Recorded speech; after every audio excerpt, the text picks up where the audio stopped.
Selamat pagi anak-anak kelas 4 yang dikasih oleh Tuhan. Pasti tetap semangat ya Nak ya. Jaga kesehatan. Ibu percaya kalian pasti tetap semangat dan sehat. Nah, kita akan melanjutkan pembelajaran kita bab 6, arti tumbuh kembang. Tapi sebelumnya kita bernyanyi dan berdoa terlebih dahulu sebelum kita masuk di pembelajaran kita. Dan kiranya pelajaran kita hari ini boleh menjadi berkat. Oke? Yuk. Kita bernyanyi bersama-sama halaman 55 ya sebelum kita berdoa. 2, 3. Sampai masa tuamu aku tetap diam, dan sampai masa putih rambutmu aku menggendong kamu. Aku telah melakukannya dan mau menanggung kamu terus. Aku mau memikul kamu dan menyelamatkanmu. Kita berdoa. Bapa yang baik, kami mengucap syukur pagi hari ini Tuhan. Anak-anak kelas 4 boleh sehat, boleh kuat, semua karena berkat cinta kasih Tuhan. Walaupun sampai hari ini kami masih belajar di rumah, kami percaya Tuhan berikan kami kekuatan, kesehatan, hikmat, kepintaran daripada Tuhan. Kami akan mulaikan pembelajaran kami dalam nama Yesus. Haleluya. Amin. Oke, anak-anak simak materi dari Ibu. Kita akan masuk di dalam bab 6, yaitu tentang arti tumbuh kembang. Ya, bab 6 adalah tumbuh kembangku.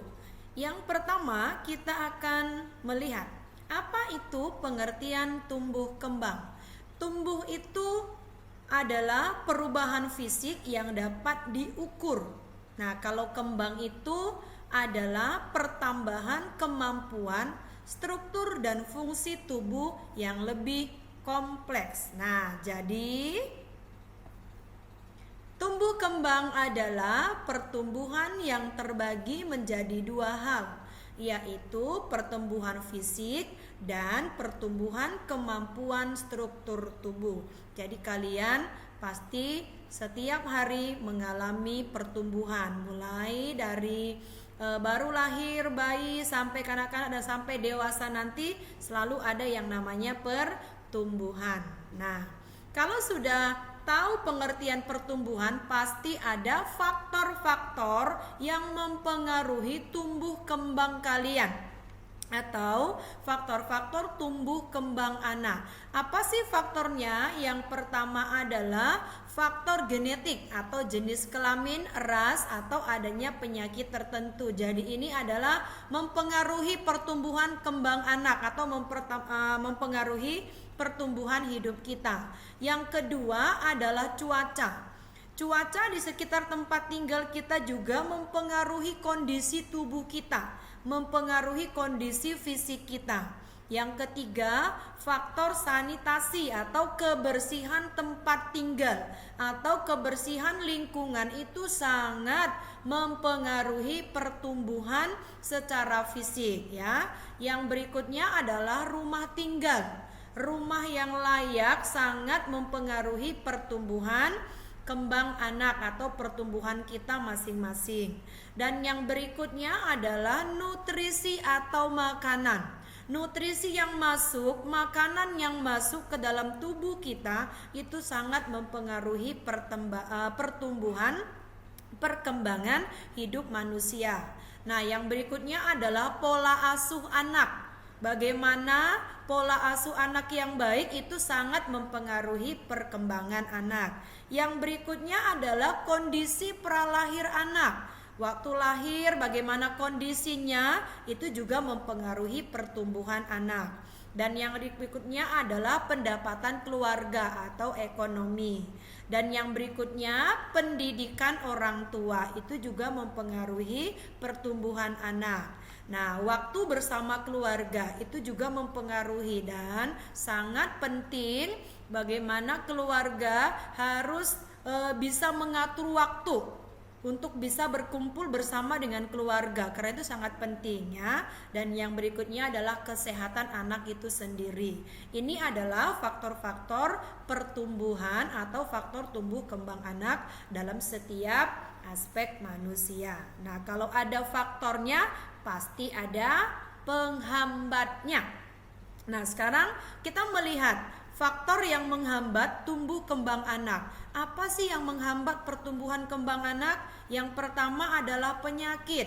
Penyakit selama masa pertumbuhan dapat mencegah anak mencapai potensi fisik. Ya, ada kalanya atau ada sering anak-anak yang mengalami sakit penyakit itu sangat menghambat pertumbuhan secara fisik. Yang kedua, kurang gizi.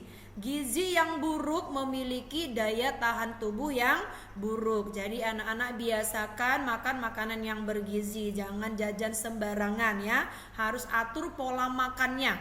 Bagaimana supaya pertumbuhan kalian itu baik ya, jangan makan makanan yang sembarangan. Yang ketiga, kebersihan. Ya, kebersihan yang buruk ini sangat mempengaruhi, yaitu kebersihan diri sendiri maupun lingkungan di sekitar. Jadi biasakan anak-anak merawat diri sedini mungkin, sejak kecil ya, mandi yang bersih, gosok gigi, sisiran, pokoknya harus rajin membersihkan diri kita sendiri. Kalau bukan kalian yang membersihkan diri sendiri, gak mungkin satpam, gak mungkin orang lain. Jadi harus jaga kebersihan badan, kebersihan gigi, kebersihan telinga. Pokoknya semua hidup ini, tubuh ini harus dirawat. Kenapa? Karena Tuhan sudah memberikan yang terbaik buat kita. Dan juga kebersihan lingkungan, tempat tidur, lingkungan rumah, ayo bersihkan ya, supaya tidak menjadi penghambat pertumbuhan kalian.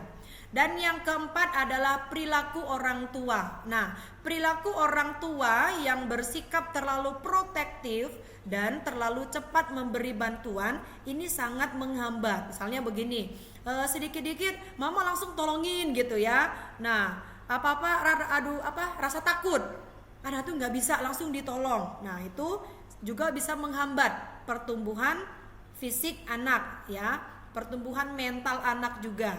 Sedikit ada masalah langsung orang tua ikut ambil bagian, padahal anak tersebut masih bisa menyelesaikannya. Nah, ini juga sangat mempengaruhi pertumbuhan fisik dan juga mental seorang anak. Jadi faktor yang menghambat tumbuh kembang anak adalah penyakit, kurang gizi, kebersihan yang buruk, dan perilaku orang tua yang terlalu protektif dan terlalu cepat memberikan bantuan. Nah, anak-anak yang dikasih oleh Tuhan, ibu percaya kalian bertumbuh dengan baik ya, baik secara fisik, mental, baik secara gizi kalian pasti terlengkapi ya. Oleh karena itu rawat tubuh kalian untuk kemuliaan bagi nama Tuhan. Kenapa? Sampai masa tua kita nanti, sampai memutih rambut kita nanti, Tuhan pasti tetap memelihara hidup kita. Oleh karena itu persembahkan tubuhmu untuk kemuliaan bagi nama Tuhan. Kalau di buku kalian contohnya adalah Simson ya. Contohnya adalah Simson, bagaimana Tuhan memberkati dari masa kecilnya sampai masa dewasanya dia bertumbuh ya, bertumbuh di dalam Tuhan. Kenapa? Karena Simson memberikan hidupnya untuk kemuliaan bagi nama Tuhan. Nah, anak-anak pun seperti itu ya, anak kelas 4, jaga tubuh kalian, rawat dengan baik supaya bertumbuh dengan baik. Oke, ini saja materi kita pada pagi hari ini. Nanti Ibu akan kasih tugas kalian adalah halaman buku paket, halaman 56. Ya, halaman 56. Halaman 56, dari ayat itu Tuhan mengajarkan pelajaran berharga, yaitu jadi kalian baca Yeremia 1 ayat 5, baru kalian jawab A, B, C, D, dan E. Silakan dibuka Alkitabnya baru bisa mengerjakan soal tersebut, halaman 56. Setelah itu kalau sudah selesai kalian boleh japri ke WA Ibu. Terima kasih. Selamat mengerjakan, selamat menyimak. Tuhan Yesus memberkati.